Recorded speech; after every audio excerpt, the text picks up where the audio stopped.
Commander Jolani की air force खल्लास हो गई।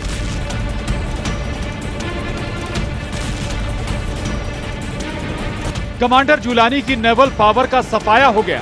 कमांडर जुलानी की ग्राउंड फोर्स 85% क्लीन हो चुकी। इजराइल के बारूदी तूफान में जुलानी के कट्टर लड़ाके उड़ गए। जुलानी के बाद खामनेई पर हमले से दहल गए एटमी अड्डे। और क्या कमांडर जुलानी पर बड़ा खतरा मंडरा रहा है?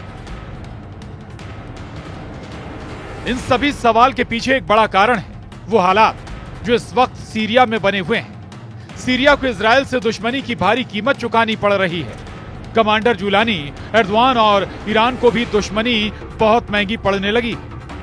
नेतन्याहू ने हाथ आए मौके को बखूबी भुना लिया है। सीरिया में टेरर ग्रुप पर स्ट्राइक का बहाना बनाकर इजराइल दुश्मनों को दम से उखाड़ रहा है। इजराइल के हमले हर गुजरते दिन तेज होते जा रहे हैं, विध्वंस होते जा रहे हैं।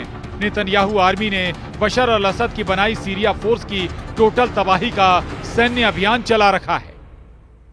9 दिसंबर से शुरू हुए सीरियल हवाई हमले में इजराइल ने सीरिया के सभी टेरर ग्रुप को तो जमकर पीटा ही है, साथ ही दुश्मन देश के सैन्य बलों को बर्बाद कर दिया है। कमांडर जुलानी के असद सरकार के तख्ता पलट के बाद से इजराइल के हमलों में सीरिया का 85% एयर डिफेंस तबाह हो चुका है। इजराइल की एयर स्ट्राइक में सीरिया के 85% से ज्यादा एयर डिफेंस सिस्टम कबाड़ बन चुके हैं। इजराइल ने सीरिया एयर फोर्स के 107 एयर डिफेंस कंपोनेंट्स और 47 रडार बर्बाद कर दिए हैं। इजराइल ने सीरियाई एयरबेस और हथियार डिपो को निशाना बना सैकड़ों मिसाइल, 27 लड़ाकू विमान और 24 हेलीकॉप्टर के परखच्चे उड़ाए। इजराइल ने सीरिया के लटाविया में नौसैनिक ठिकानों को भी निशाना बनाया, जिसमें सीरिया के 15 नौसैनिक जहाज तबाह हो गए। हमलों में इजराइल ने 1800 से ज्यादा हथियारों का इस्तेमाल किया। इजराइल ने सीरिया में अब तक कुल 480 ठिकानों पर बमबारी की है। सीरिया के माउंट हार्मोन से मिलिट्री ऑपरेशन अंजाम दे रहे इजराइल की रेंज में पूरा सीरिया आ चुका है। इजराइल डिफेंस फोर्स बिना किसी परेशानी के दुश्मनों के अड्डे पर कहर बनकर टूट पड़ रहे हैं। सीरिया के नक्शे पर इजराइल की मौजूदगी कितनी है और उसकी मार कितनी भयानक है, इसे समझिए। 13 दिसंबर के लेटेस्ट अपडेट के हिसाब से हल्के हरे रंग में सीरिया के नक्शे पर दिख रहे इस सबसे बड़े हिस्से पर कमांडर जुलानी के टेरर ग्रुप हयात अल तहरीर का कब्जा है। 9 दिसंबर तक इस हिस्से पर बशर अल असद की हुकूमत चल रही थी। पीले रंग में घिरा इलाका वो है जहां कुर्द लड़ाकों का दबदबा है। कुर्दों की सीरियन डेमोक्रेटिक फोर्स यहां कब्जा जमाए हुए। फिरोजी रंग में दिख रहे इलाके पर तुर्की के समर्थक सीरियन फोर्स ने कब्जा जमा रखा है। हल्के नीले रंग में दिख रहे इस छोटे से हिस्से में गोलान हाइट्स पर इजराइल का बरसों से कब्जा है। वहीं गाढ़े नीले रंग में दिख रहे इलाके को इजराइल ने 10 दिसंबर को कब्जे में लिया है। एक तरफ कमांडर जुलानी फौजी लिबास उतारकर सीरिया की सत्ता संभालने के सब्जबाग सजा रहे हैं, दूसरी तरफ नेतन्याहू के वॉर प्लान ने ईरान को थर्रा दिया है। टाइम्स ऑफ इजराइल की रिपोर्ट के मुताबिक इजराइल डिफेंस फोर्स ने पीएम नेतन्याहू को जानकारी दी है कि ईरान के एटमी अड्डे को तबाह करने का ये सबसे अच्छा मौका है। रिपोर्ट में दावा किया गया है कि आईडीएफ ने जंगी जेटों से ईरान के एटमी ठिकानों पर हमले की तैयारी भी शुरू कर दी। ईरान के एटमी साइट को निशाना बनाने की कई वजहें आईडीएफ की तरफ से गिनाई गई। इजराइल ने आज तक जो धमकी दी है वो सच हुई है, चाहे वो हमास के सफाए की हो, चाहे हिजबुल्लाह की बर्बादी की हो, चाहे वो सीरिया के टेरर ग्रुप क्यों ना हो। इजराइल जिसे निशाने पर लिया है उसका काम तमाम कर डाला। ईरान तो इजराइल का दुश्मन नंबर 1 है। तमाम फसाद की जड़ को नेतन्याहू उखाड़ फेंकने के लिए तैयार है। अगर ईरान के एटमी साइट को इजराइल दहलाएगा तो टॉप पर जो न्यूक्लियर अड्डा है वो है नतांज, जहां ईरान अंधाधुन यूरेनियम संवर्धन में जुटा है। पश्चिमी मीडिया में दावा किया जाता है कि ईरान के पास 8 से 10 परमाणु बम बनाने के लिए यूरेनियम का भंडार है, लेकिन हाल ही में हुए परमाणु समझौते के बाद ईरान ने यूरेनियम के भंडार को 98% तक कम करने की हामी भरी।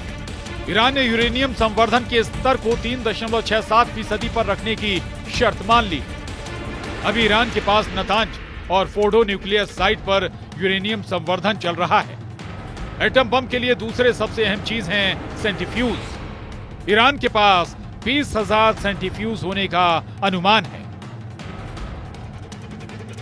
नई डील के बाद ईरान को फोर्डो प्लांट पर किसी तरह के यूरेनियम संवर्धन से रोक दिया गया है, लेकिन खामेनेई के नतांज न्यूक्लियर साइट पर एटमी प्रोग्राम धड़ल्ले से चल रहा है। जिसे तबाह करने के बाद ही इजराइल शांति से बैठ सकेगा। हालांकि ईरान के न्यूक्लियर साइट पर हमले के बाद एटमी युद्ध का खतरा सभी हदें पार कर सकता है। पश्चिमी देशों ने भी इजराइल के इस प्लान का पहले ही विरोध कर रखा है। अमेरिका ने भी ईरान के परमाणु ठिकाने पर हमले से इजराइल को बचने की नसीहत दी है, मगर यह भी साफ है कि इजराइल कभी अपने दुश्मन को बख्शता नहीं। ईरान समर्थक फाइटर ग्रुप की बर्बादी इसका प्रमाण है।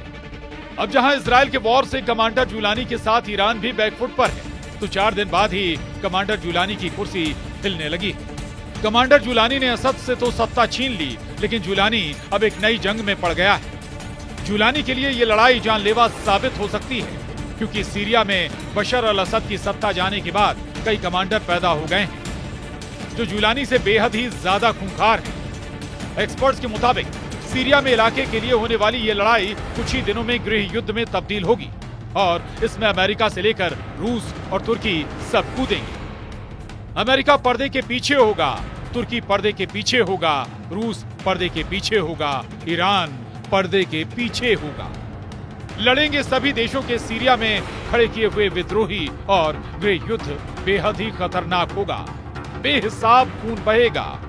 बिल्कुल सही सुन रहे हैं, सीरिया को लेकर यह ऐसी भविष्यवाणी है जिसके बारे में एक्सपर्ट्स कह रहे हैं कि यह होकर ही रहेगा।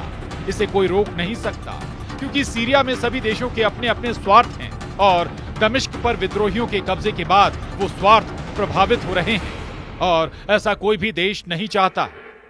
सीरिया में हालात खराब हो चुके हैं। अमेरिका के विदेश मंत्री का प्लान इस वक्त एक्टिव है।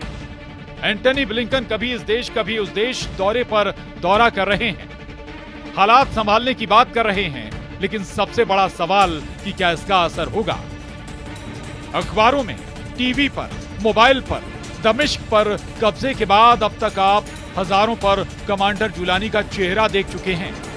कमांडर जुलानी को दुनिया का बच्चा बच्चा पहचान चुका है, लेकिन सीरिया में अब भी सैकड़ों नहीं हजारों जुलानी जैसे कमांडर हैं, जो मौके की तलाश में हैं। कुछ ने तो सीधी ललकार भी भर दी है। विदेशी मीडिया की रिपोर्ट्स कहती हैं कि अमेरिका को जरा भी अंदाजा नहीं था कि विद्रोही महज 11 दिनों में असद को सत्ता से बेदखल कर देंगे और उन्हें अपनी जान बचाने के लिए रूस में शरण लेनी पड़ेगी। अमेरिकी अधिकारी असद के साथ एक समझौते पर बातचीत कर रहे थे। असद के सामने अमेरिका ने जो डील रखी थी, उसके मुताबिक सीरिया को हिजबुल्लाह और ईरान के साथ संबंधों को तोड़ना था और बदले में अमेरिका सीरिया के विद्रोह को रौंद देता, जिससे असद की सत्ता सीरिया पर बनी रहती। लेकिन ऐसा हो पाता इससे पहले ही जुलानी ने दमिश्क फतह कर लिया। इस वक्त सीरिया को लेकर अमेरिका और तुर्की आमने सामने हैं। और बड़ी बात यह है कि अमेरिका और तुर्की दोनों ही नेटो गठबंधन के सदस्य देश हैं। ऐसे हालात में अब देखना होगा कि अमेरिका किस हद तक सीरिया में डैमेज कंट्रोल कर पाता है।